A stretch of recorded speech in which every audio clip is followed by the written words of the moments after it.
Okay. This oral history records an interview with Thomas Coughlin, one of the best-known professionals in the data storage industry. Tom, president of Coughlin Associates, is today a digital storage analyst and business and technology consultant. He has over 40 years in the data storage industry with engineering and senior management positions.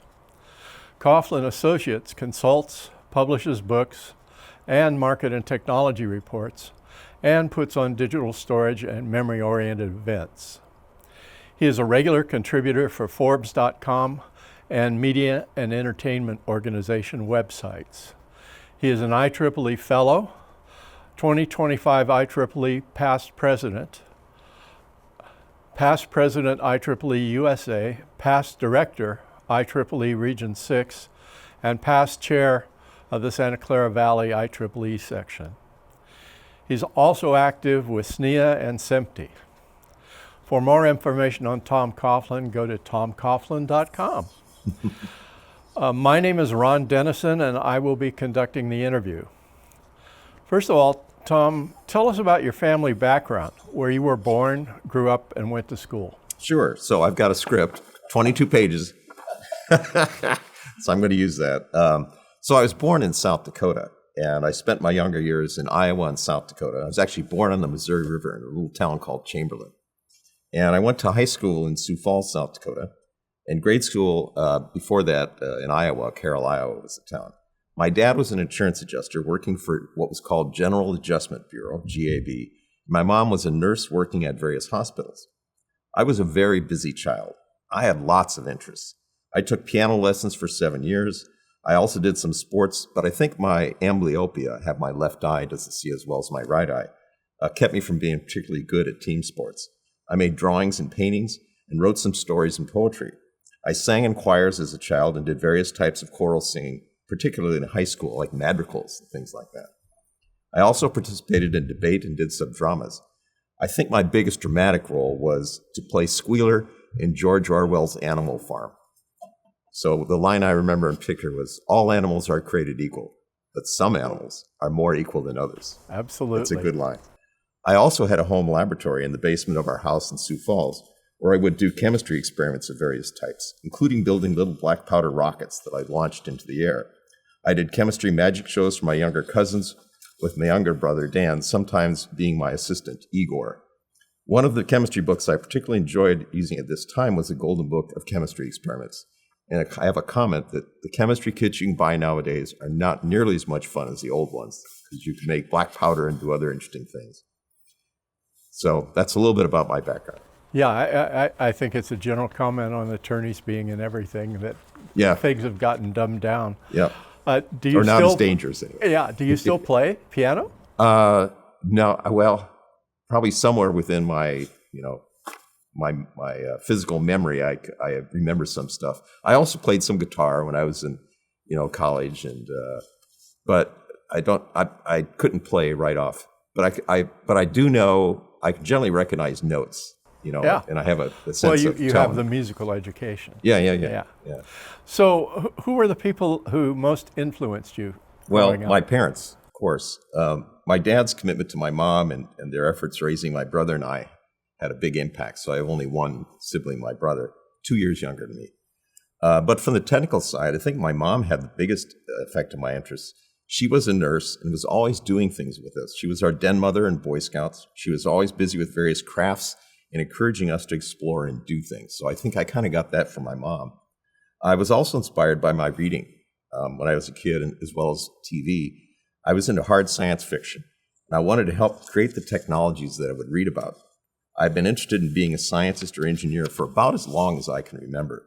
My heroes were Albert Einstein, Thomas Edison, Nikola Tesla, Robert Heinlein, Isaac Asimov, Robert Silverberg, and many others. I also love the Star Trek TV series, all of them, and I watched the first ones live.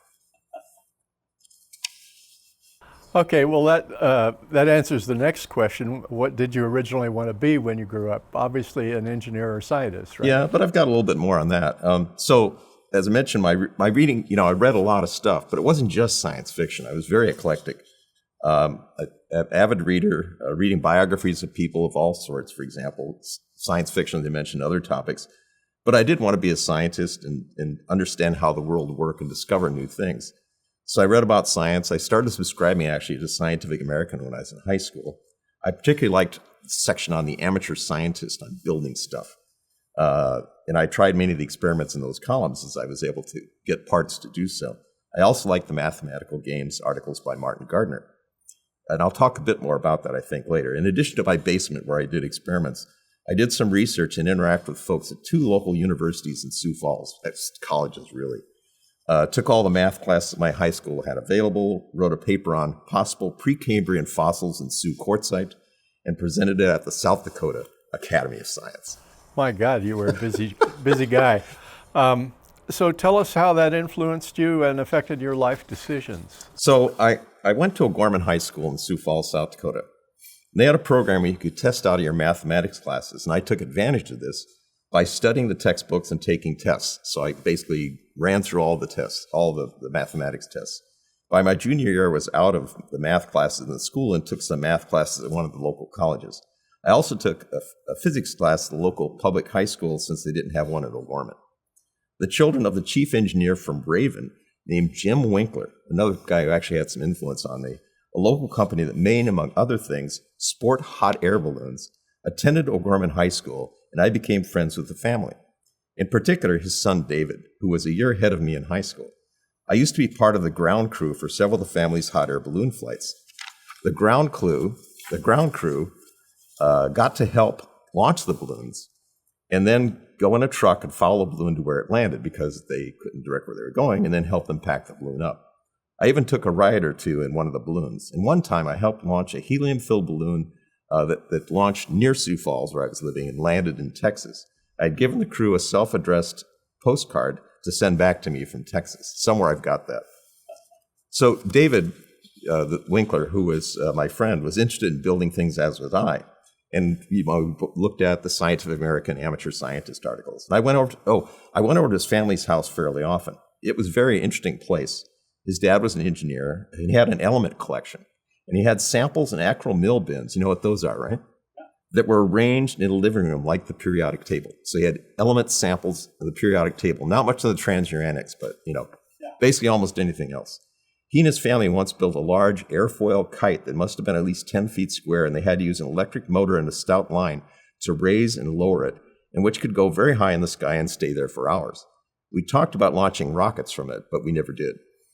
In order to get sample parts to build things, I signed up for catalogs for scientific and engineering equipment as beta research, so I created this fictitious entity.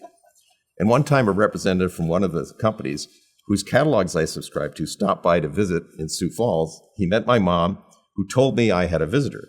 I think David was with me in my bedroom at the time, and we met with the fellow. We were trying to build a CO2 laser based upon one of the amateur scientist articles, and we needed a vacuum bellows used in vacuum systems to build that device. I think he gave us a sample of vacuum bellows, but for one reason or another, we never did build that CO2 laser. But it would have been cool since it could cut through steel. So I was a Cub Scout and then a Boy Scout, advancing to just below becoming an Eagle Scout, although I hung around with an Eagle Scout group in Sioux Falls who were doing amateur radio, building antennas, and using them to acquire satellite weather data. I can't remember why I didn't complete the Eagle Scout requirements. Maybe I was just being ornery or something. But I was also a rock hound, okay? I used to collect rocks in our family vacations and was a member of the local Sioux Falls Rock Club. My parents would complain that when we came back from these trips, our car always weighed a lot more than when we left because we had all those rocks I had collected. So my work on the local Precambrian fossils when I was in high school was at least partially inspired by a Scientific American article about these early animals written by a guy named Preston Cloud from the University of California in Santa Barbara. I wrote him a letter expressing my interest in geology and fossils, and we had some correspondence, including, I believe, sharing some of what I had found in the Sioux Quartzsite. During my junior year in high school, my family made a trip to California, and I visited Preston Cloud's laboratory in Santa Barbara. He had just left for a trip to Australia to look at Precambrian fossils there, and had some of his graduate students, he told them to show me around the laboratory. I remember seeing the electron microscopes that they had, and they gave me some Polaroid pictures taken with that microscope. During that same trip, we visited a professor, I think it was William Little, who taught physics at Stanford. University in Palo Alto, California, and who was doing superconductivity work. I had contacted him by mail also to arrange a visit. This is junior high school. I was thinking about where I wanted to go to school. So I was a member of the local Sioux Falls Rock Club, which met, I believe, at Augustana College. During that same junior high school year in the summer, I convinced a professor at that college where the local rock club had its meetings to let me use lab space of the fume hood and gloves, where I used hydrofluoric acid to dissolve the quartzite and then used chemical chromatography to try to detect amino acids extracted from the rock as a sign of ancient life. These studies and physical observations of features in the Sioux quartzite were what I included in my Precambrian fossil paper that I presented to the South Dakota Academy of Science for a competition, high school, presentation. So Yeah. that's a little. So the HF wouldn't destroy the organic, right? Presumably not, but it got rid of silica really nice. Oh, yeah. Yeah. So next, where'd you go to college and what degrees do you have? So first of all, in high school, I worked for about 2 weeks in a dairy over the summer at the end of my senior year in 1973 before I was laid off due to a decline in the business. While in college for a couple of years, I worked over the summer for a janitorial service based out of Sioux Falls. One of the projects I worked on then was cleaning the Landsat facility near Sioux Falls before it opened for business. So during my last year at O'Gorman High School in Sioux Falls, I visited and applied to attend to several colleges with an interest to study physics. I applied to Stanford, California, the University of Minnesota, the University of Colorado, and MIT. As I recall, I got a rejection letter from MIT and acceptance letters from Stanford and the University of Minnesota. I never heard back from the University of Colorado. I was very tempted by the Stanford offer, but because of our family finances, I went to the University of Minnesota, where I was a physics major and received a Bachelor of Science in Physics. This is my first opportunity to move to California. I would have another chance when I graduated with my master's degree from the University of Minnesota and had an offer to work at Ampex, but instead stayed in Minneapolis to work at 3M because of the woman I was dating at the time. I worked at the deli in Minneapolis during the summer for 1 year during college when I wasn't working at the Sioux Falls Janitorial Service. As an undergrad, I was also a volunteer worker at the Folk Music Club, The Hole, at the Student Union at the University of Minnesota, and got to hear a lot of famous musicians and singers there, such as Townes Van Zandt, Maria Moldauer, and Leo Kottke, for example. So I'll talk a bit about my PhD a bit later. Okay. So you want me to skip that question and? No. So what was your first job after completing your bachelor's degree? Yeah. So, okay. So I graduated with my physics degree from the University of Minnesota in 1977, and I took a job at Honeywell Research in the Twin Cities, which is in the Minneapolis-St. Paul area. I worked there for about a year, and during that time, I was asked to do some magnetic measurements of some thin film magnetostrictive sensor films, and was advised to contact Dr. Jack Judy from the University of Minnesota. You know Jack. Yeah, I know Jack. Because he had a vibrating sample magnetometer, a VSM, and other magnetic measurement equipment in his lab. I was able to do these measurements, and I started up a friendship with Dr. Judy and started to come to his laboratory fairly regularly. I recall him having one graduate student at that time, Harry Gill, who was jointly in physics and electrical engineering studying thin film magnetic rare earth alloys. I went back to the university to study with Dr. Judy in the electrical engineering department in 1978, so I spent 1 year in Honeywell Research. During that year as well, I met Dr. Shunichi Iwasaki from Tohoku University in Japan. He had been working during the past few years on various field orientations in magnetic recording, and was focusing on recording where the direction of magnetization in the media was perpendicular to the surface. This is called vertical or perpendicular recording. Both Jack and I were interested in the work, and so I became Jack's first graduate student working on perpendicular magnetic recording. So this work led to my getting a master's degree in electrical engineering and a minor in materials science in 1981. Actually finished my work in 80, but I didn't get the degree until the next year. I had another advisor in the materials science department, another Jack Sievertson.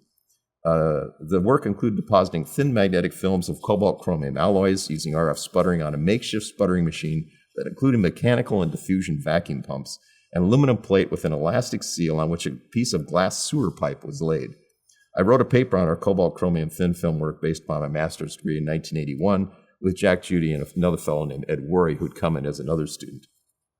In fact, that makeshift sputtering machine led to an air leak during some of my experiments. That resulted in my determining that nitrogen in the sputtering gas, but not other gases, would introduce a martensitic transformation from HCP to FCC cobalt alloy. reducing the perpendicular anisotropy and thus the coercivity of those cobalt chrome films. I wrote a paper on this topic for the Journal of Vacuum Science and Technology. So in addition to the two Jacks, Dr. William Fuller Brown, I don't know if you know that name, was also a member of my master's thesis committee. He wrote a bunch of work on micromagnetics and such back in the day. So that's that question. Okay. So later on, you got your PhD from Japan. Can you tell us about that? Sure. So in about 2004, a professor at Shinshu University in Nagano, Japan, Akamitsu Morisako, who I actually knew through the IEEE Magnetic Society, and Jack Judy and other, there's all kinds of connections. There's a guy named Matsumoto, I think, who had been his advisor too. And I think it was at the University of Tokyo, if I remember. He told me about a program in Nagano at a school where people who worked in industry and who had peer-reviewed published papers could use that work to write a thesis, defend it, and receive a PhD degree from the school. Now, this is intended, of course, for Japanese folks, but he asked me if I'd like to do this. So I wouldn't need to take classes. So it was kind of more like some of the European type degrees, where you just basically do the research and write the thing. Although I would have to travel back and forth to Japan several times, I talked it over with my family and decided to go for it and get my PhD there. So it took about 2 years to complete the process from 2005, 2007, defended my thesis, and then in 2007, I attended my graduation ceremony in Nagano, Japan, and I have a degree in Japanese. That's amazing. It was pretty cool. I think you're one of the few Westerners that I know that has one. It's pretty cool. So did you teach for a while during your academic time, or? Actually, sort of in between. So I did some teaching at the Institute of Information Storage Technology, Al Hoagland's organization at Santa Clara University, about magnetic recording technology, I think from 1999 to 2002. I was also involved with Al and his IST at Santa Clara University in putting on the IIST Asilomar Conferences on Magnetic Recording for several years. I was also the local chairman for several years of the TMRC, the Magnetic Recording Conference, when it was located primarily in the Silicon Valley area. Right. So stepping back now, back to your early employment at Honeywell Research, what was the culture like there, and what did you think of it? So I was only there for a year, from 1977 when I graduated with my BS in physics until 1978 when I went back to the University of Minnesota to work on my master's degree. It was a research culture, but targeted on work that would lead to various product ideas, many with aerospace and other applications. It was there I first got involved, as I said before, with magnetic technologies, and through that work, I got involved in magnetic recording, and when I went back to the University of Minnesota. Right. So basically, then it was applied research. It was applied research, yeah. Yeah, and it got me into magnetics, What can I say? The rest is history. That's it. You also worked at 3M, Nortronics, and Polaroid before Seagate. Do you have any special memories from those days, people or colleagues that influenced you especially? Sure. I'll give you a few stories on that. So there was a fellow named Ted Scheck who was doing magnetic modeling of magnetic recording at 3M. Did you ever meet Ted?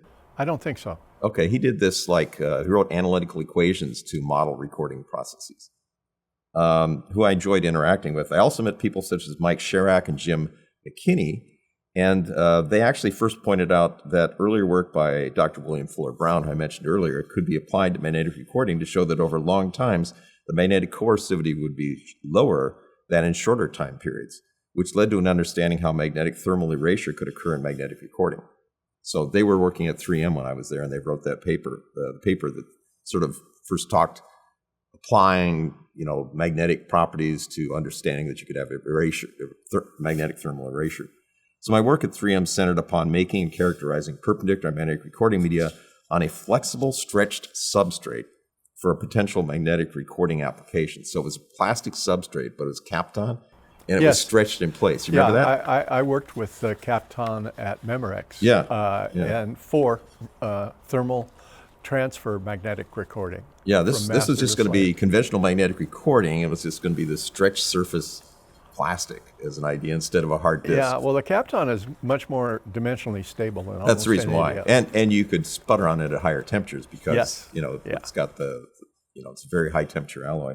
So at Nortronics, then I worked on with a number of folks there, had a lot of freedom to work on magnetic head technology. They made magnetic heads for tape, floppies, including modeling and building prototypes of perpendicular recording heads. So I was working with Sendus Films recording heads and wrote a paper on this topic. And that led to making connections with people involved in magnetic modeling, including the folks at Infolitica in Montreal. I was later to use those connections when I moved to Polaroid.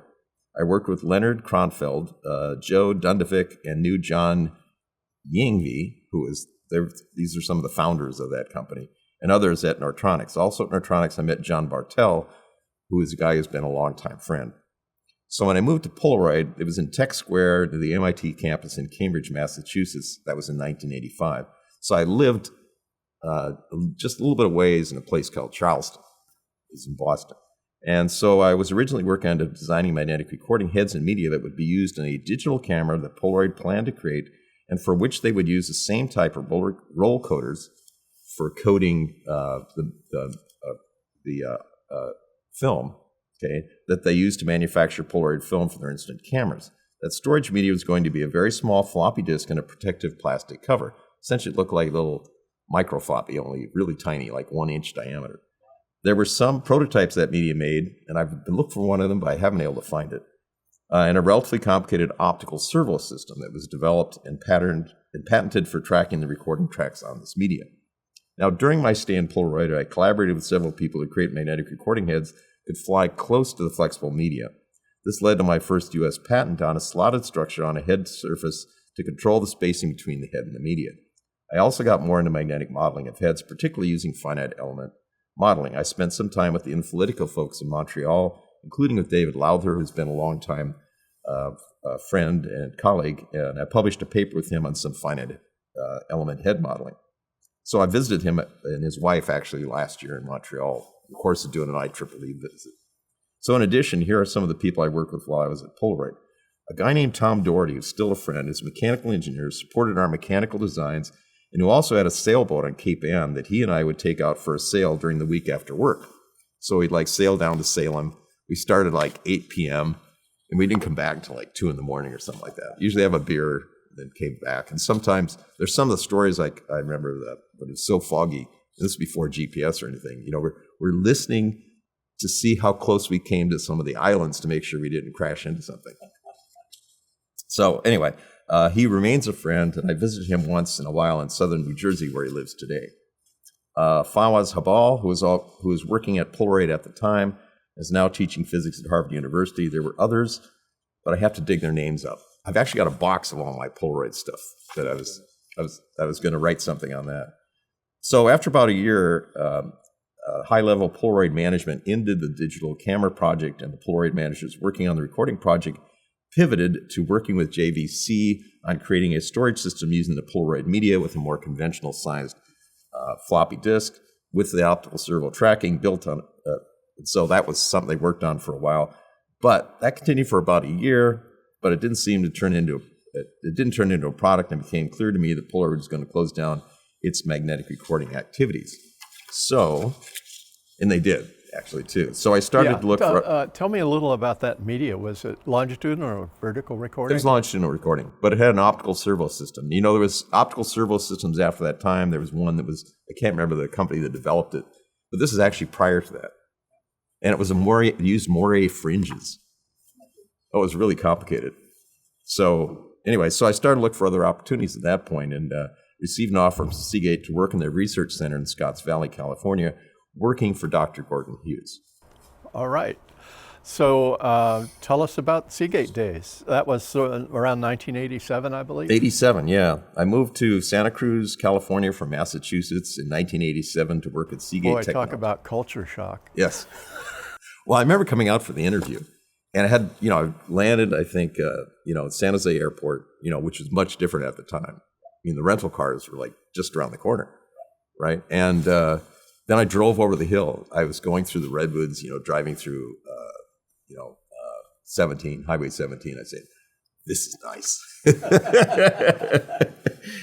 So I moved to Santa Cruz, and I from Massachusetts, and and by the way, every place I moved to has gotten warmer. From South Dakota, well, Minnesota, maybe not from South Dakota, but Minnesota, then Boston, then to California. So my boss is Gordon Hughes, Dr. Gordon Hughes, who lived at the time in the San Fernando Valley near Scotts Valley and had a plane, a Moody, which he flew out of the San Jose airport. I actually flew with him a few times on various things.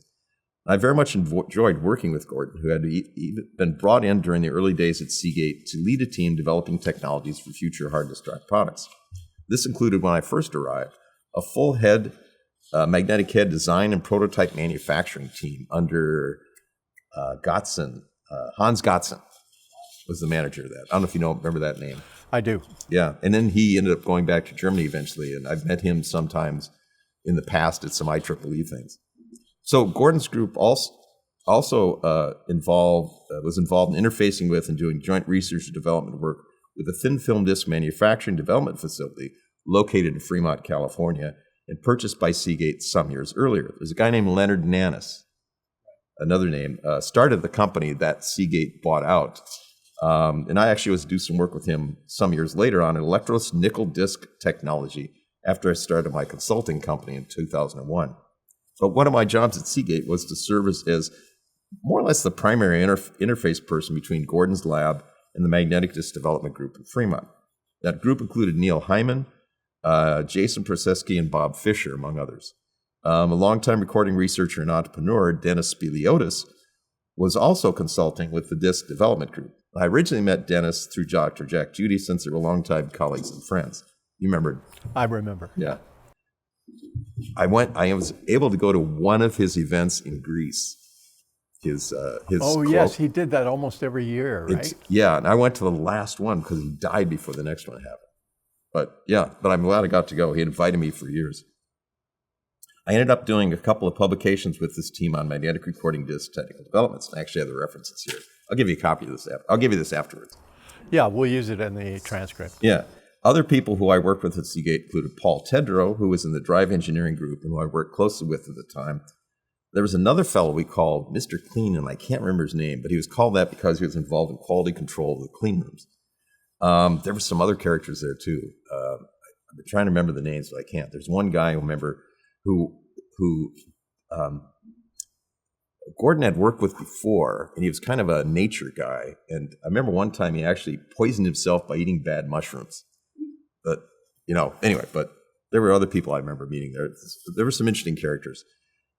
He wrote a document called The Seagate Way during his early time at Seagate, and I got a copy of that document from when Gordon wrote it. Gordon did, yeah.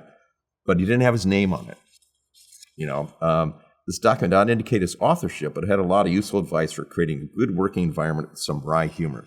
One particular saying he had that I have used is to do something nice for someone without them knowing it, and if they catch you, blame someone else for doing something nice. Right? That is really very interesting. Isn't it cool? Yeah.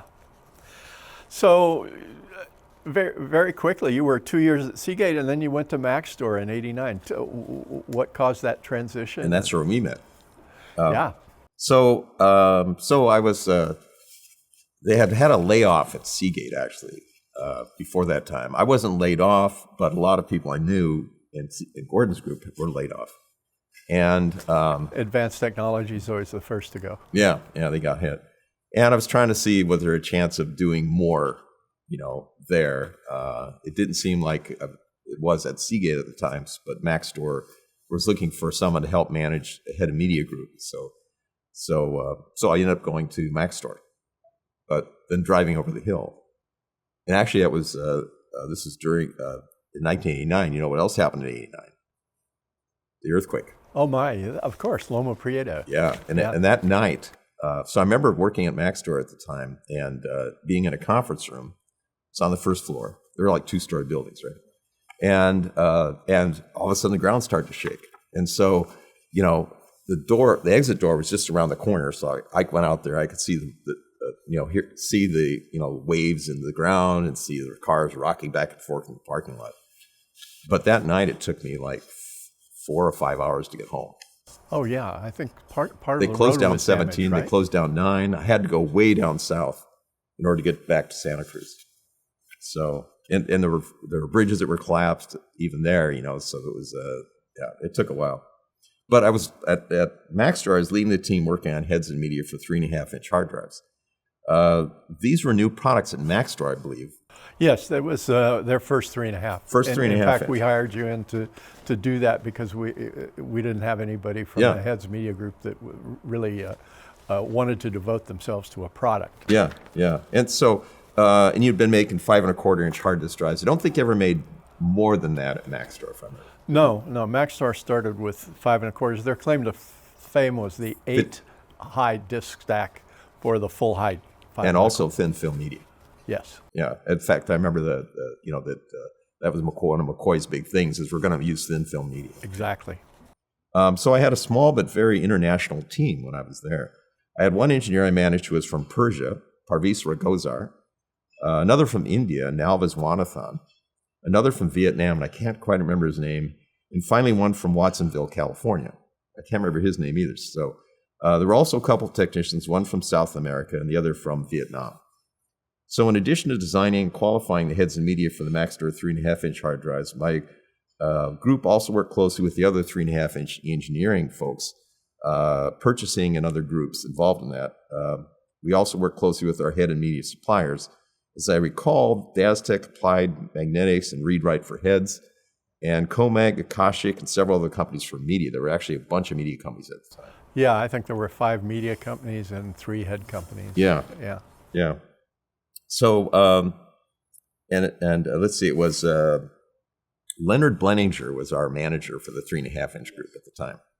So one of the activities I recall being involved was creating a qualification process for our heads and media, and also a lot of testing and making a case for going to very low flying height, thin film heads in order to boost the hard disk drive areal density. Spacing loss, of course, is a significant obstacle to achieving higher magnetic recording. Nalvas Wanathan did much of the testing work for this project, and I believe that I contributed documents that detail that work on the 5th. I think I put documents that detail that particular work into those 50 boxes of material I contributed to the Computer History Museum in 2023. So Nal and I published a paper on optimizing the texture of magnetic disks to improve contact start-stop performance as the hard disk drives that we were making at the time landed the heads on the disk surfaces. We also collaborated with Dennis Spiliotis, again. He certainly got around, on a paper about high coercivity cobalt alloy longitudinal recording media. Among those that worked at the Maxtor were you, Ron. I remember working with you on modeling for heads and media. The designs, you had some modeling, I think it was like Excel spreadsheets or something at the time. Yeah, and we also did some finite element modeling and so forth. I can't remember what software you were using, though. Honestly, it was, I don't either. Was it home build? Yes. Oh, and Roscamp. Yes, Tom. There were Roscamp, too, yes. Yeah. I also had some interaction with Maxtor's founder, Jim McCoy, then and sometimes later. Others were Leonard Blenninger, my manager, Tom Bernice, who came in not long before I left Maxtor, and with whom I have had many subsequent interactions. Let's see. So that's my Maxtor. Yeah. Okay. Then a mere 2 years later, you were at Micropolis. So tell us about that transition. So, here it is. So I led the heads and media work at Micropolis, all of it, and also interfaced with the other engineering design groups, primarily the mechanical and channel electronics group. I also worked with the quality control people, primarily a guy named Bill Campbell. Does that name ring a bell?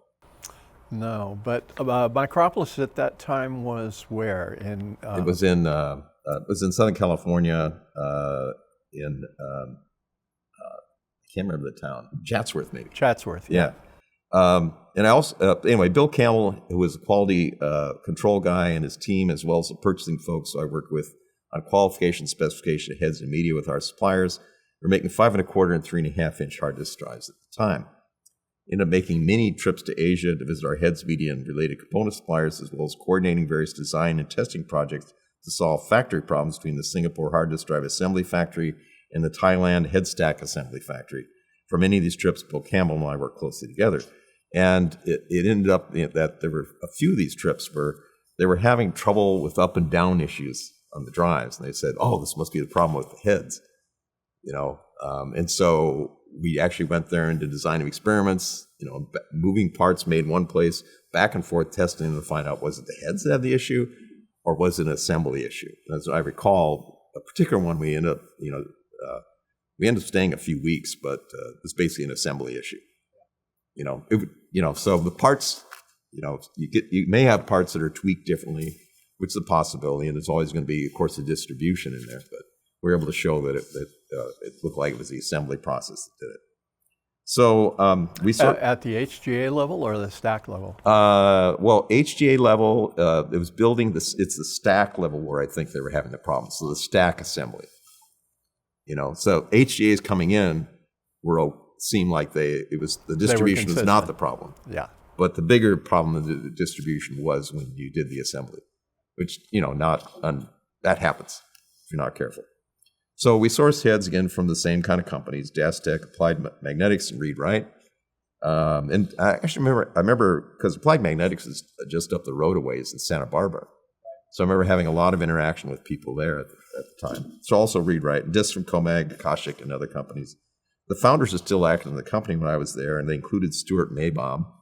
But there also was another guy, another Scottish person who was there, and I can't quite remember his name. He was doing a lot of the engineering work. He was still active there. Anyway. Yeah, me either. Okay, so after Micropolis, again, 2 years later, you were at Nashua. Tell us about that transition and that company. Well, I really didn't like Southern California. So that was a big part of it. So I wanted to get back to the Bay Area, which, and I'd married my wife, also just moved. I met her when I was in Santa Cruz, just before I moved down there. And, I just liked it better up here. But as the VP of New Product Integration at Nashua, I was managing the group who were the primary interface between the thin film disk manufacturing folks and our hard disk drive customers. We sold disks to the major hard disk drive companies at the time, and Alice did a lot of work with the disk research group led by Atef Al-Tuki. I remember Atef. Yes. Yeah. So while at Nashua, I started writing articles for Data Storage Magazine, which I continued to do for several years until it ended in the early 2000s, 2005 or something like that, if I remember right. Other folks I worked with Nashua included Ed Tang, and I was trying to remember some of the other names, but I couldn't right now. So I was at Nashua until the company spun out as a separate company. It had originally been part of Nashua, and they spun it out as was it Store something? Don't recall.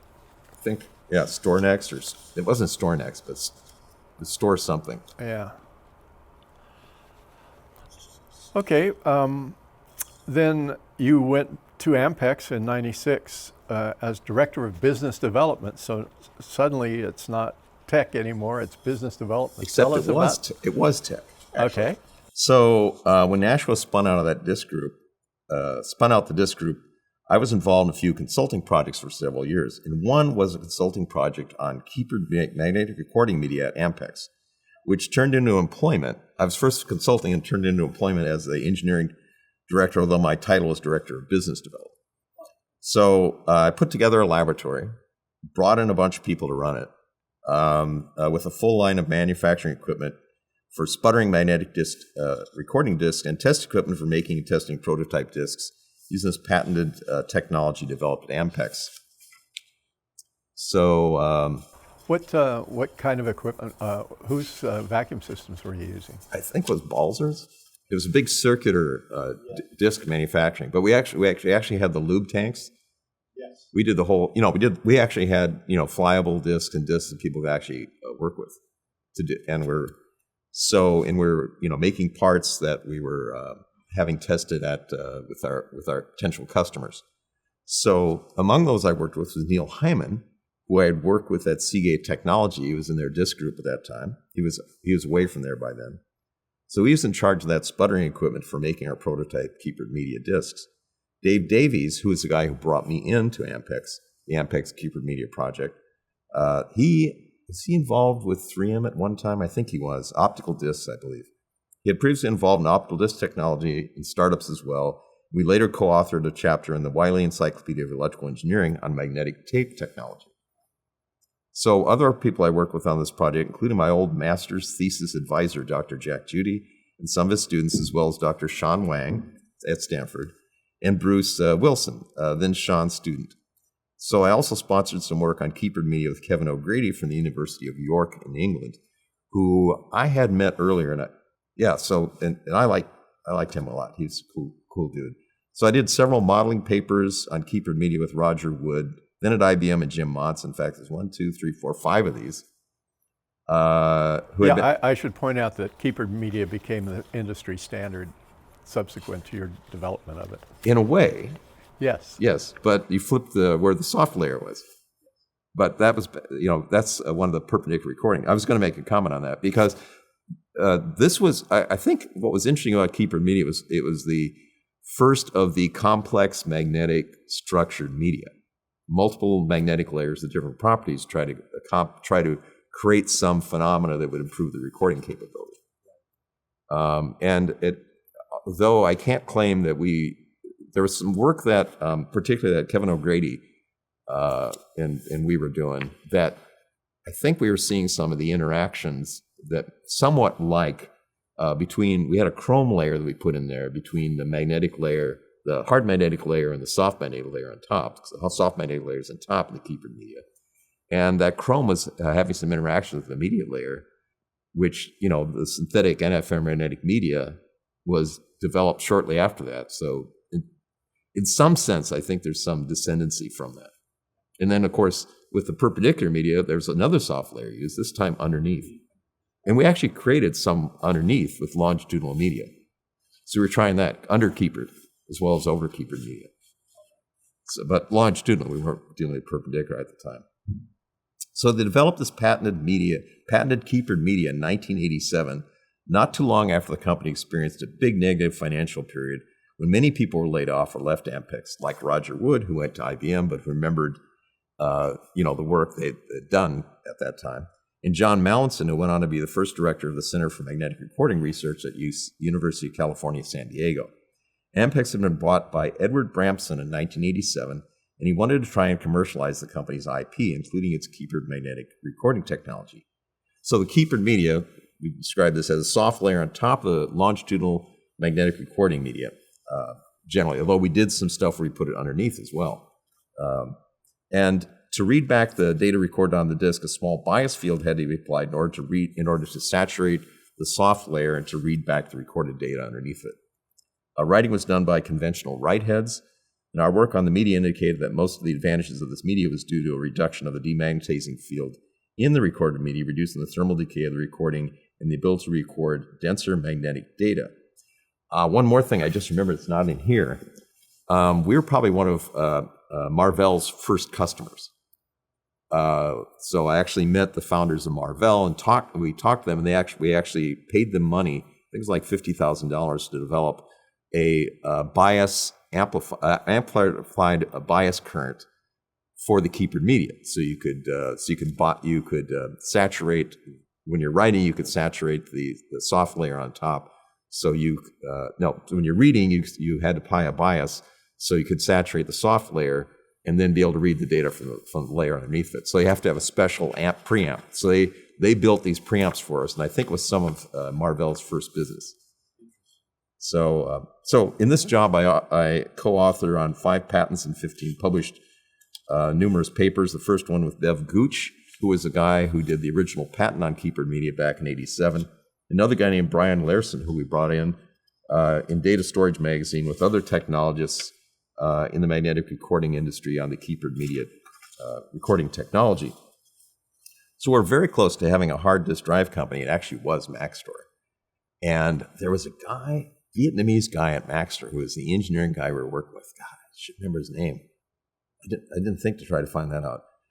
But we were trying to incorporate a Keeper media into a product at Maxtor in Colorado, particularly we were working with them. When they decided to switch to use, it's the guy who started a higher density floppy disk company. He was trying to make 100 gigabyte floppies. That's another project I worked on when I was consulting. Anyway, incorporate Keeper media in product when they decided to switch to using magnetoresistive heads rather than the inductive heads we had been working with. We had been able to show about a 20% improvement in storage density, areal density with inductive heads, I think primarily because of this reduction in the demagnetization field with the keeper media.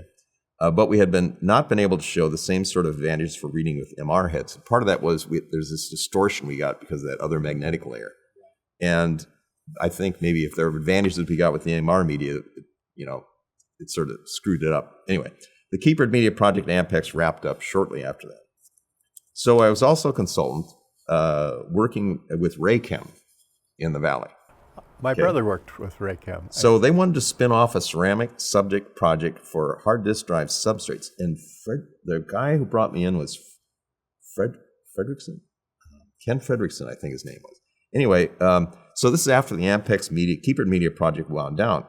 So it was a ceramic substrate. They wanted to use it for the substrate in a hard disk. But the problem they had is that they had a team that was trying to develop it, and they did a bunch of work to do it, but they had asperities they never could get rid of, which is, of course, a problem with flying height. So I brought in some other consultants, and using Nalvis Wanathan, who I mentioned before at Maxtor, who would work with me at Maxtor to help optimize this material for our disk substrate and work with the internal engineers as well. So now brought into design of experiments methodology, which we're trying to use to see if we could create the right crystalline phases in the ceramic material to not to suppress the ones that would lead to these asperities. So that was a lot of the work we did. So I was very involved in our attempts, like I'd been with the Keeper Media, at customer qualification and hopeful investments. We ended up not being able to minimize the asperities as much as we wanted to, that our formulation process created, and did not get the investment we needed to continue, although we had interest from hard disk drive companies, in particular from Joel Weiss, who at that time was at Seagate, another name you know. As a result, I was in charge of closing down the operation for about 6 months. That included selling major ceramic processing, manufacturing and processing equipment and materials, an experience I hadn't ever done before. So I ended up liquidating this whole thing and spending several months selling stuff. Well, basically, some of this processing material could have been used for glass discs as well, right? Potentially, yeah. Yeah. Yes, yeah. A lot But of you it have to find somebody who wants it. But you had to find somebody who wants it. So I had to find people that wanted to buy this stuff. So that was an interesting experience.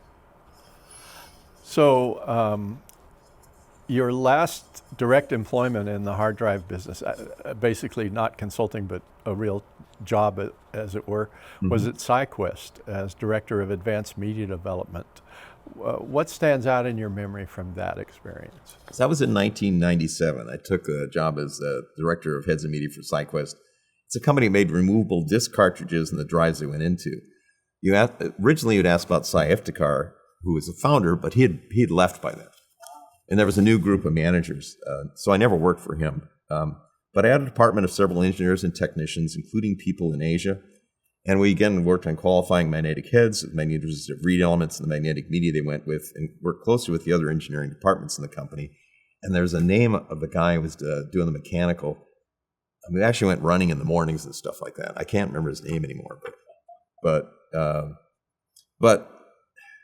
unfortunately, the executives of the company made some bad decisions, in my opinion, that led to the company going into bankruptcy and eventual failure by 1999. And this experience led to my decision to start my own company and run my own business. I figured I could do it as good as these turkeys could. So that was the SciQuest experience. So basically, after SciQuest, you became a full-time consultant with your company, Coughlin Associates. What's been happening since then? Oh, a bunch of stuff. You were involved in some of it. Yep. So I began to do consulting full-time and incorporated my company, Coughlin Associates, in 2001, though I had been doing some consulting work before that time. I worked with Dennis Wade and his company, Peripheral Research, and reports on various storage and memory topics starting in the late 1990s. And I was also writing articles for that data storage magazine starting in the early 1990s. I mentioned that before, mid-1990s. And then I participated in Dennis Wade and Don Mann's Head and Media Technology Review conferences, both in the U.S. and Las Vegas, and also in Asia in the late 1990s. So in 2002, I started a digital storage-oriented event called Storage Visions with Dennis and another partner. I can't remember, he was a lawyer. that Dennis worked closely with, just before the Consumer Electronics Show in Las Vegas.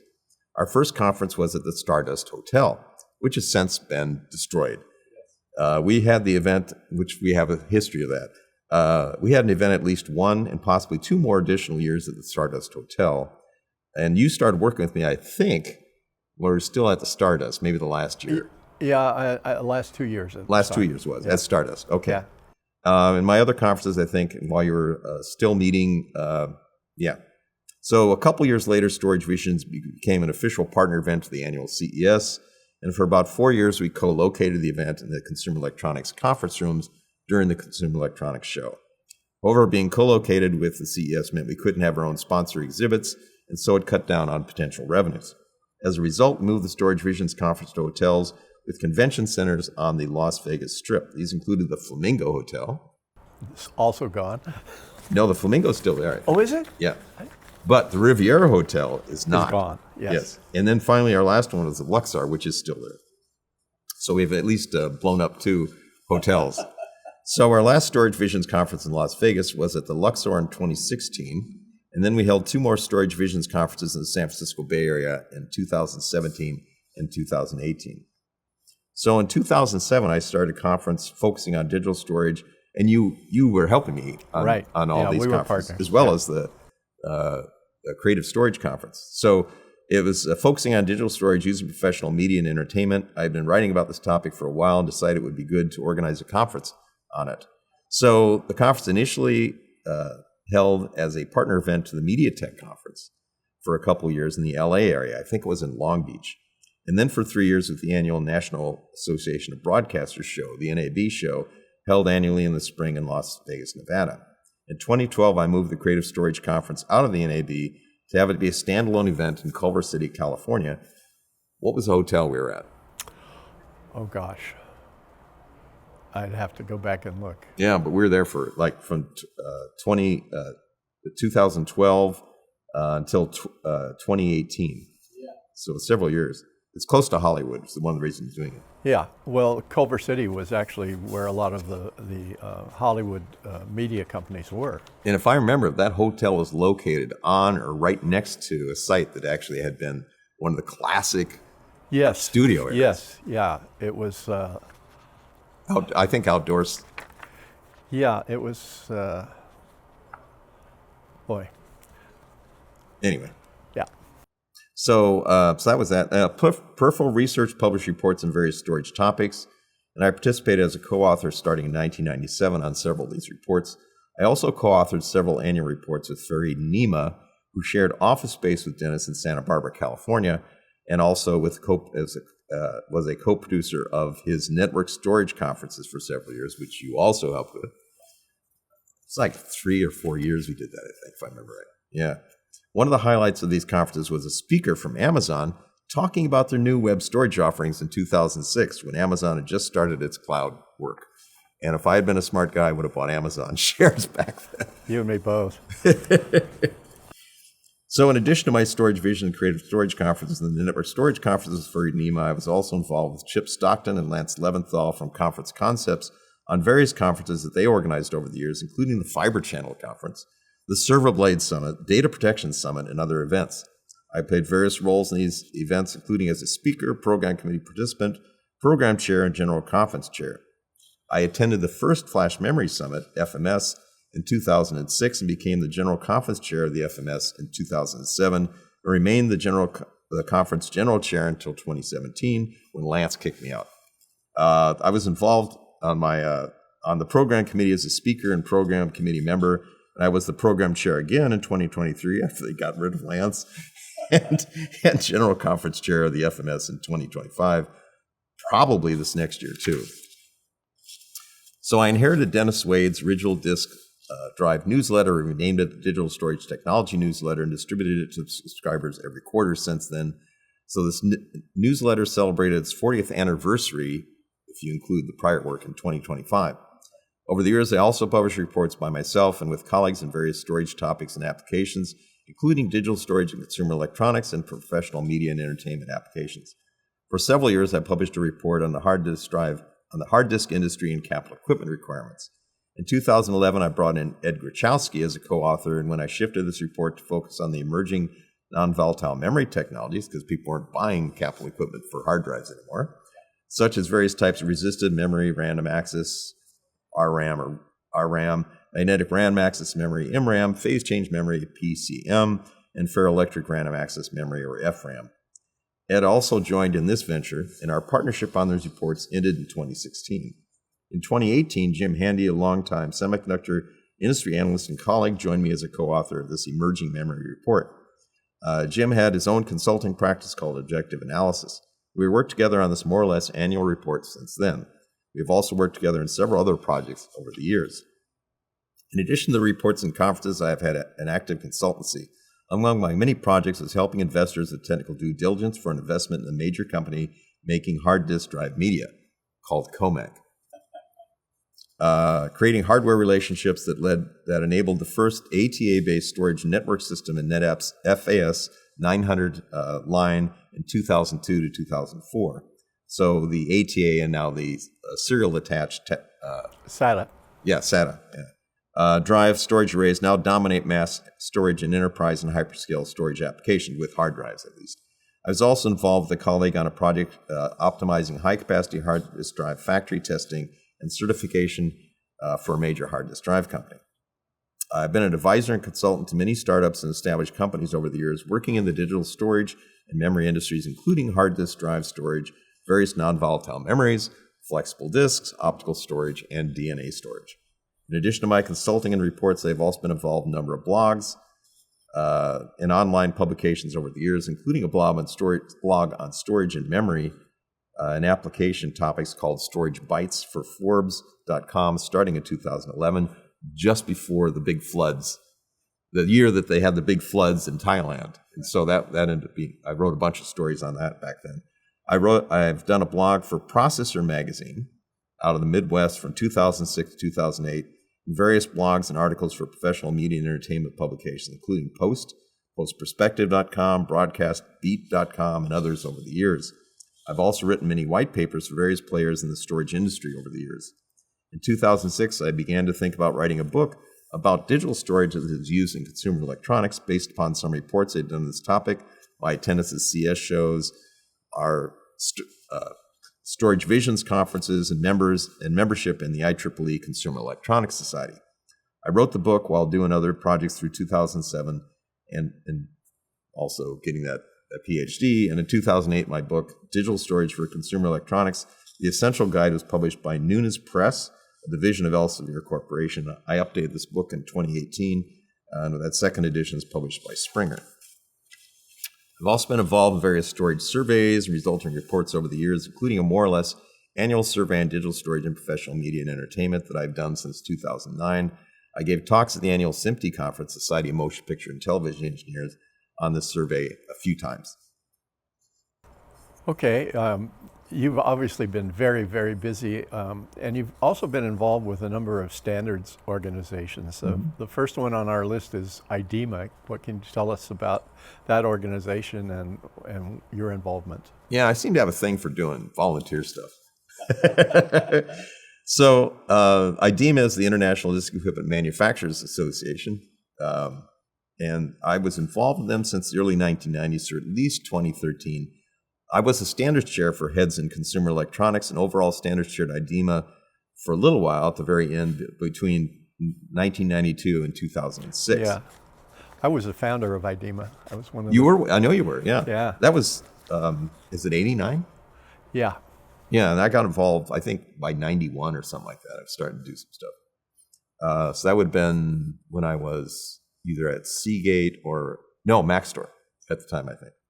I also helped organize the DISCON USA conferences, which you also were involved in, and spoke at these and at DISCON conferences in Singapore and Thailand many times over the years. I was awarded a Volunteer of the Year award by IDEMA in 2006. Okay, tell us about SNIA. Also been involved and is still active in the Storage Networking Industry Association, though it's really SNIA, but starting in the early 2000s. I was one of the founders of the SNIA Solid-State Storage Initiative in 2008 and was active in it till it became the Compute Memory and Storage Initiative, CMSI, in 2020. I continue to be active with the CMSI and other SNEA initiatives. I was education chair for SSSI and CMSI. I've also been a frequent speaker at SNEA events over the years. And in 2021, I was given their Excellence in Education Award. All right. So another organization is SMPTE. Can you tell us about that? So I became a member of SMPTE as I spent time understanding the use of digital storage technology in the professional media and entertainment industry.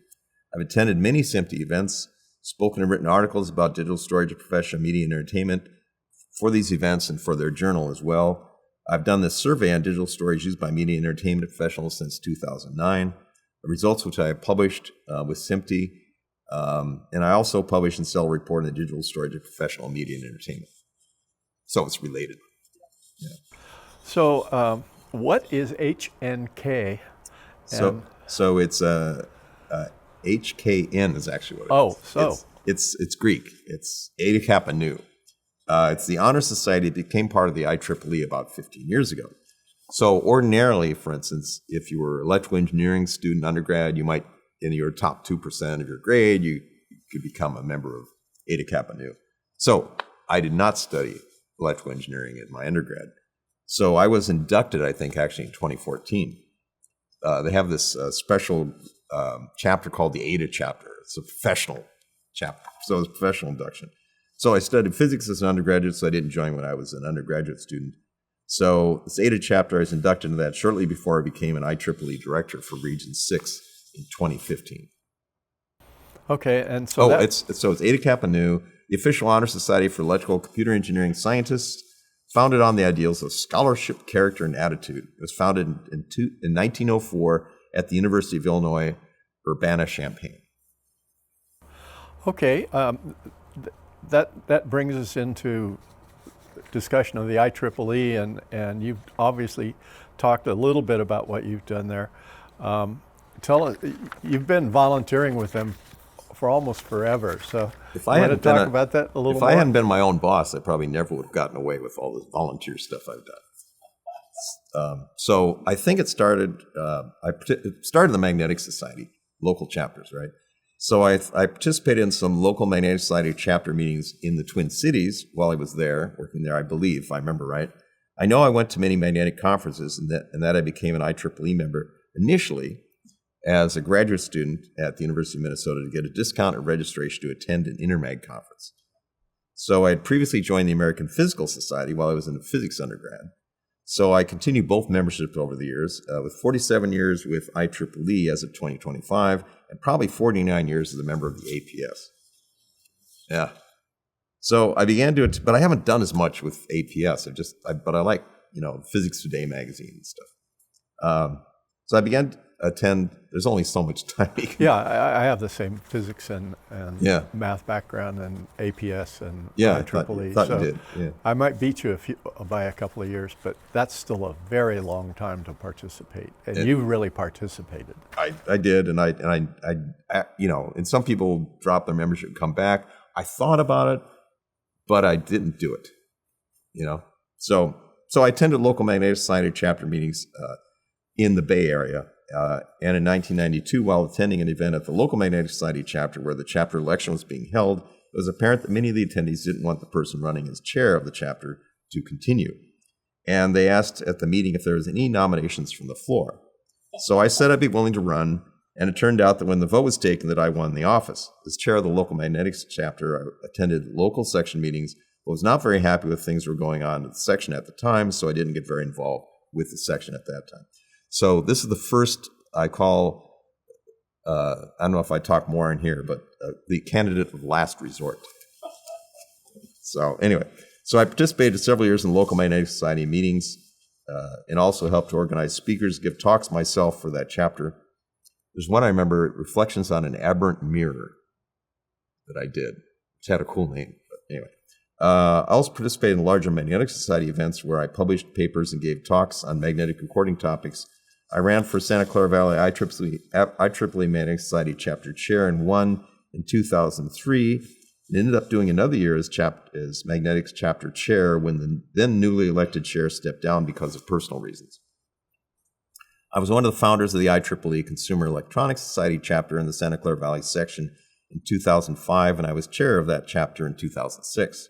I was part of an annual presentation by various IEEE volunteers at the Consumer Electronics Show in Las Vegas for that local consumer electronics chapter, called after a year or two the CES Download. Since 2005 is the first time we did what became that. In January of that year, Bill Orner and I presented on the 2006 CES. In January, it must be 2006. So in January, Bill Orner and I presented at the 2006 CES show, although it says when I looked up that the first one was 2005, so it might actually be in 2005. So I was the CES SOC chapter chairman in 2006. At that time, we were meeting in the HP facility thanks to Rich Elders, who worked at HP. I don't know if you ever met him. This location is where the Apple headquarters is now. The spaceship, right? Some of the meeting events I remember during my time as chair were having the Oakland Segway folks talking and demonstrating the product in the HP meeting room, as well as having the Homebrew Robotics Club do demonstrations at our meeting. We also had Ellie Harari from SanDisk talk at one meeting. Other topics presented that year were high-definition multi-room DVR and HDDs, DisplayPort, ATSC 8 VSB over-the-air HD TV, anywhere, anytime, high-speed multimedia home network, advanced digital cable architecture and technologies, an introduction to HANA, and an HP tech demo and Macrovision presentation. Very eclectic. It was a eclectic and busy year. So as a chapter chair again with the local Magnetic Society in 2003 and 2004, I attended Santa Clara Valley section meetings, which I thought were a bit more palatable at the time. So I was asked by the senior section leadership if I'd be willing to run against another local volunteer for treasurer, since they thought the candidate would not be a good choice. The candidate of last resort. Yes. I agreed to run, and I won that election. It was during this time, in 2004 to 2005, that the former San Francisco Bay Area Council collapsed after WestCon, the last WestCon, basically, and was reconstituted as a 211 reporting to the three San Francisco Bay Area sections, including Oakland East Bay, OEB, the San Francisco section, SF, as well as the Santa Clara Valley section. During this time, I worked closely with the then Santa Clara Valley section chair, Lee Colby, to keep the Santa Clara Valley section chair, Santa Clara Valley section solvent. I was the treasurer. One of the big functions of the SFBAC, the San Francisco Bay Area Council, was to be publishing an online schedule of IEEE activities in the three local sections. It was called the E-Grid, first run by Paul Westling, named after the decades-old San Francisco Bay Area Council publication, The Grid. Paper publication. In addition to local section news, the E-Grid also sold advertising, which more than paid for annual training and other activities put on by the San Francisco Bay Area Council, returned a good annual return to the three sections. Following my role as Santa Clara Valley section treasurer, I was elected Santa Clara Valley vice chair in 2006 and as Santa Clara Valley chair in 2007. The number of IEEE members in the Santa Clara Valley section was 13,506 members as of the end of December 2007, making it the largest section in the world at that time, providing a significant portion of the IEEE Region 6 Western U.S. membership, which totaled at that time 55,729. The chair of the reconstituted SFBAC rotated through the three sections using the right-hand rule, of course. And in 2007, it was Santa Clara Valley's turn. So I was chair of the Santa Clara Valley Bay Area Council, as well as Santa Clara Valley section chair in 2007. As chair of the SFBAC, I worked with the three sections to put together a proposal to sponsor the IEEE Sections Congress in 2011. IEEE Section Congresses are where volunteers from sections all over the world come together with the IEEE Members in Geographic Activities, MGA volunteers, and staff to meet, make recommendations for the MGA for the next 3 years, and learn best practices. IEEE MGA put on the Section Congress every 3 years. Our proposal for the 2011 Sections Congress in San Francisco was accepted by the MGA in late 2007. We were competing against, I think, Anchorage, Alaska, and somewhere in the Midwest. There was an IEEE Sections Congress in Quebec City, Canada in 2008, and as general chair of the 2011 Sections Congress, I was invited to attend. There I learned about the various activities that IEEE Sections Congresses did and met IEEE volunteers from throughout the world. I came back to the San Francisco Bay Area with ideas of how I could make the 2011 Sections Congress a memorable event. I had started to gather people from the 3 San Francisco Bay Area sections and beyond from further afield to come together and start to plan the 2011 Sections Congress shortly after hearing that we had been selected, and we started to have regular meetings. I only have a few more pages. We started to have regular meetings on what we wanted to do there. We also started fundraising with local companies to support various activities we wanted to do. Ultimately, we raised about $250,000 of sponsorship, some from parts of the IEEE, but most from Silicon Valley companies, including Marvell. They gave us $50,000, for example. But I knew their founders was one of their first customers. Anyway, we wanted to expand the activities of the 2011 Sections Congress beyond just the MGA, which focused on IEEE membership and geographic activities, and particularly wanted to increase exposure to other parts of the IEEE and the various technology and affinity groups in the IEEE. One of the initiatives we came up with was to rent some meeting space at the Computer History Museum, where we are today, for one of the Sections Congress 2011 nights in Mountain View, California, and to reach out to the many IEEE Technical Society chapters in the 3 San Francisco Bay Area sections to organize events in that space to represent the fields of interest of those various society chapters. Because local IEEE membership of the 3 local sections is close to 20,000 in 2007, with people who are members of and running many technical chapters, about 32 of the 40-some at the time, our committee felt that this would give the various section leaders attending the Sections Congress information about technical societies that they might not have chapters, particularly for smaller sections. We also used some of the sponsorship money we'd gathered to rent buses to take people from the Marriott Marquis Hotel in downtown San Francisco, where the Sections Congress is based, to our local technical chapter exhibits at the Computer History Museum. So it was really fun, too. I remember the Robotics and Automation Society had robots roaming around. I think we had the Magnetic Society. I think Al Hoagland may have been there. I'm trying to remember who was there at the booth there. We had a Magnetic Society booth, for example. Anyway, it's pretty fun. Some of the other initiatives we organized during the 2011 Sections Congress was a mini maker fair with people who are involved in the local maker fair, offering to entertain kids at the Sections Congress attendees with various craft and technical projects. Many of our attendees had families they brought with them to San Francisco, and we wanted to give those kids something interesting to do. We also invited representatives from other IEEE organizational units beyond MGA to come and talk to our attendees about what their groups are involved in. My kids, Will and Ben, came with me and my wife Fran as well to San Francisco to join me in the 2011 Sections Congress. They went to many of the Congress events in addition to having other adventures while they were in San Francisco. In 2006, they began to work on a book that would be published. I already mentioned this. I mentioned this before, but I'm getting into it again. I began to work on a book that would be published in 2008 by Nunes Press, a division of Elsevier, called Digital Storage and Consumer Electronics, The Essential Guide. In that year, I also ran for a seat in the Administrative Committee of the IEEE Consumer Electronics Society, CES, which I won, was first on that administrative committee in 2007 for a 3-year term. I was on this administrative committee then from 2007 to 2012, and then again from 2014 to 2019. I think it was in 2008 with the publishing of my book that I gave a tutorial in January on digital storage and its use in consumer technology at the IEEE International Conference on Consumer Electronics, the ICCE in Las Vegas. I was asked to become a distinguished lecturer for the society, available to travel and give talks on this topic. So I took advantage of this, and I ended up giving talks on this topic all over the world in 2008 to 2012, and again from 2015 to 2016. Among the lectures I gave on storing your life, digital storage and consumer electronics, here are a few. In May 2008, I spoke at the St. Petersburg University of Film and Television in St. Petersburg, Russia, and met with the active Consumer Electronics Society based there, led by Konstantin Glassman. I note that Dr. Glassman and some of his students were active in capturing videos at various Consumer Electronics Society events like the ICCE conference in Las Vegas and elsewhere for several years, and I always enjoyed interacting with him. In May 2009, I spoke in Seoul, South Korea. In May 2009, I also gave a talk for the local Computer Society chapter in Sioux Falls, South Dakota, where I went to high school and where many of my relatives live. In March of 2010, I believe I gave one of my talks in Taiwan. In December 2010, I joined Robin Bradbeer, VP of International Affairs at the time for the IEEE Consumer Electronics Society, giving my talk to the inaugural meeting of a Consumer Electronics Society chapter in Bangalore, India. In September 2012, I gave my talk at the inaugural meeting of the Consumer Electronics Society chapter in Athens, Greece. I was invited by Thanos Cacarontas, the chapter chair. I have publications, various IEEE magazines and journals over the years, as well as with other societies.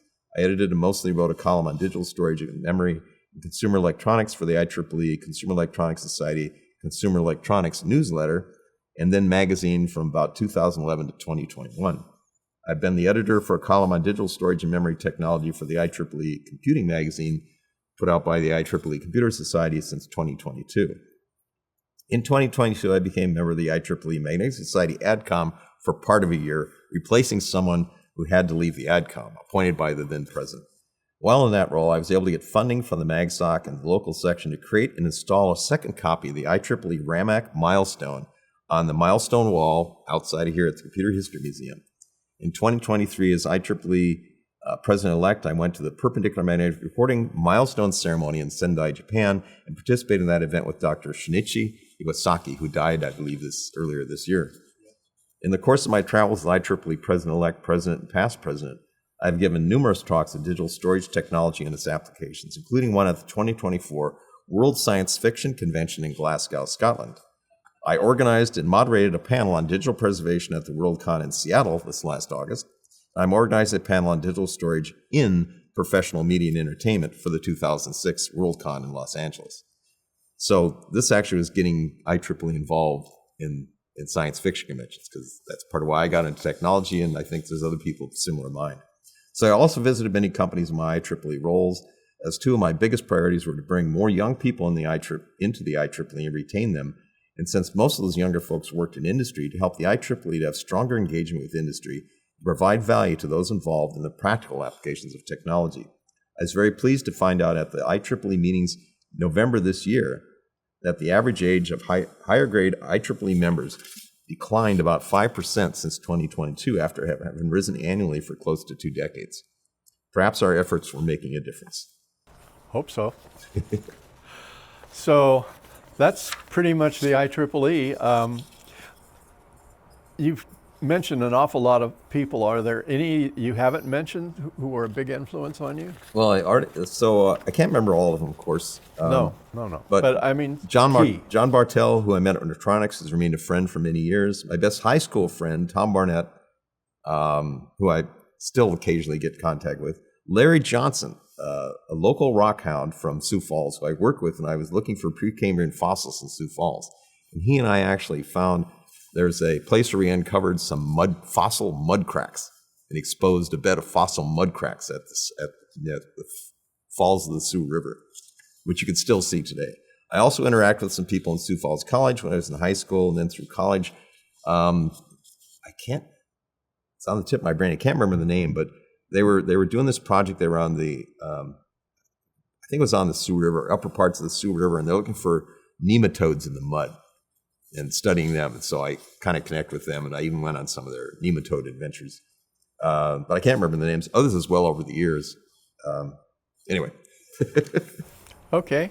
One of the key questions. What are you most proud about in your career?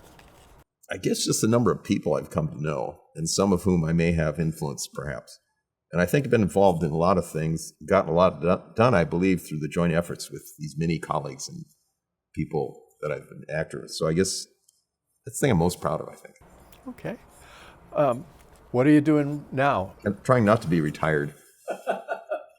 I'm continuing to organize events, publish reports and blogs, and do consulting projects as they come up. Next year, I will also be the chair of the IEEE Nominations and Appointment Committee, and I'm doing some work now to improve that process for the future.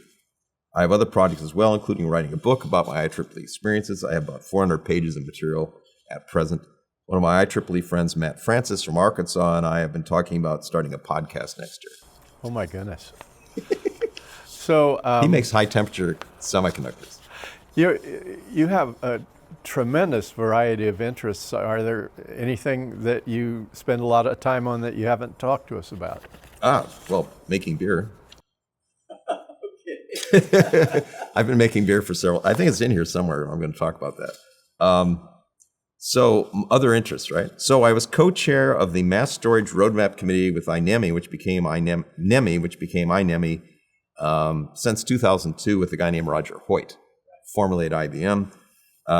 This was a roadmap that covered expected developments in hard disk drives, magnetic tape, optical recording, various types of non-volatile solid-state memory, including flash memory. In 2022, Roger and I moved this effort to the IEEE Technical Roadmap Activity and IEEE Future Directions, with our first mass storage roadmap in 2023, which you participated in, and we're participating in the new one we're working on. My other hobbies and activities over the years, including Shotokan karate during my undergraduate years in Minnesota, rock hunting, kayaking, sailing, hiking, running and jogging, spelunking, cross-country skiing, dancing, international concerts and squares, tea dances, salsa, swing, Morris, and others, amateur astronomy, and beer making. I also have been a member of Audible.com since 2001. I've listened to hundreds of books through them. I think it's 800 some, as well as from local public libraries. I once jumped out of a perfectly good plane in Maine while I was working at Polaroid in Cambridge, Massachusetts. My friend John Bartell, who I met while working at Electronics in Minneapolis and who had moved to Fairchild in Maine, had joined me on that skydiving adventure. I did some international dancing while I was an undergraduate student at the University of Minnesota. I remember my physics advisor, Dr. Bill Zimmerman, would sometimes come to these dances. After working in Minneapolis for several years and I moved to Boston, my girlfriend in Minneapolis didn't come with me, and so I was living alone in Boston. So I wanted to get some social time, so I started to go to the international dancing at MIT, which wasn't very far away from where I lived after moving to Boston. There I met folks who told me about other dances that went on in Boston. Before too long, when I wasn't working at Polaroid or sailing one night a week from Cape Ann on the boat owned by my friend from Polaroid, Tom Doherty, I was going to one type of dance or another probably 5 times a week. I especially enjoyed the American folk dance known as Contras and Squares, which included a live band and callers for the dances and where I met many folks. I'd go to many dance camps over the years as well as local dances, first in Boston and then California after I moved there. I met my wife Fran at a dance camp in California in 1991. We married in 1992. We often went to local dances and dance camps when we could. We adopted our son Will at birth, and our son Ben happened 9 months later. Raising 2 boys this close in age was a bit like having twins. We let Will be 1 year ahead of Ben in school, and when we got married, Fran lived and worked at the General Hospital as director of ambulatory care in San Luis Obispo, and she lived on 5 acres in San Luis Obispo, in the South Tescadero in San Luis Obispo County. I was working in Santa Cruz and later in Silicon Valley and lived up there. We talked about where we should live when we had a family. After lots of discussion, we ended up each staying where we were. I had a house in San Jose, which I used as my office, and she stayed with the kids, and they went to grade school and high school in the Tescadero area. I would drive the 180 miles from San Jose to south of Tescadero just about every weekend when I wasn't traveling, so I would be with my family. We ended up being local parents for 2 high school boys from Senegal, who also became part of our family. You've met them. Yes. Yes. They played basketball in high school, and we became their local parents during their last years in high school and college, and now as adults. You have been so busy. I don't know if you've ever had time for this, but did you ever doubt yourself? What did you do when that happened? Oh, many times. Yeah. Imposter syndrome, I've had that. So I generally spend extra time working on something that I think I need to improve, but then also relax and take time to reflect on things. I've learned that reacting out of emotions alone is usually counterproductive. Listening to others more than speaking, I hope, and I've tried to learn that, has helped me better understand others and work with them better. On the other hand, I've also become a frequent public speaker, both for IEEE events and in the data storage and memory industry. I'm always scared before going out and speaking to large groups, but I do it anyway. I think most people in industry are looking for partners that can help them accomplish things, and that a great part of doing your job is listening so you understand where they're coming from, and together you can accomplish their and your joint objectives. And being a consultant and doing that kind of thing, basically I've had to teach myself that. Okay, another question toward the end. If you could do it over, what would you change? I might have come to California earlier than I did. I like it here. There's lots of energy, forward-looking thinking, very multicultural, and the place is permeated with the spirit of adventure. Also, I wish I'd learned to listen better to others sooner. It would have made things much easier for me. I can agree with that one. Okay, what is your vision for the future for computing and storage, and what do you think the key challenges are going forward? So that's a broad topic. I think computing will become ever more ubiquitous and capable. for instance, using technologies like various types of artificial intelligence. I also think the hardware will develop to do more with less power and resources, because I think otherwise it won't be economical. I also think that the digital storage and memory requirements will continue to develop to support the various types of data needed for future computing. This will include continuing evolution of our current products like magnetic tape, solid-state drives, and hard disk drives, but perhaps also non-volatile memories replacing volatile memories and reducing the energy consumption and heat generation thereby. This will also facilitate the development of ever more dense electronic packaging such as chiplets and heterogeneous integration where you're stacking wafers on top of each other.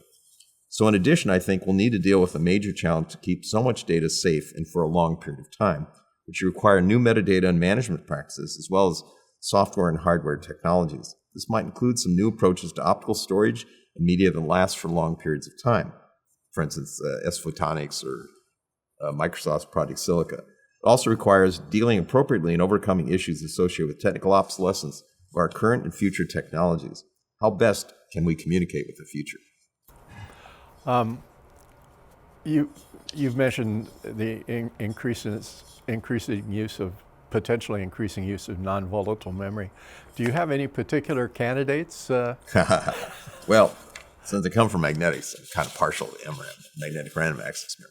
But there's a lot of people doing stuff with resistive memory, and the oldest and the one that's shipped the most is ferroelectric memory. Basically because you can write it with very low energy, and therefore it's been used especially for train fare cards in Asia using RFID. Okay. Last question. What advice would you give to a young person starting out in their career? So I'd say be sure to get practical as well as theoretical experience. And as you progress in your career, develop broader knowledge and skills. Also keep up with the latest developments and trends and use them as appropriate in your daily activities.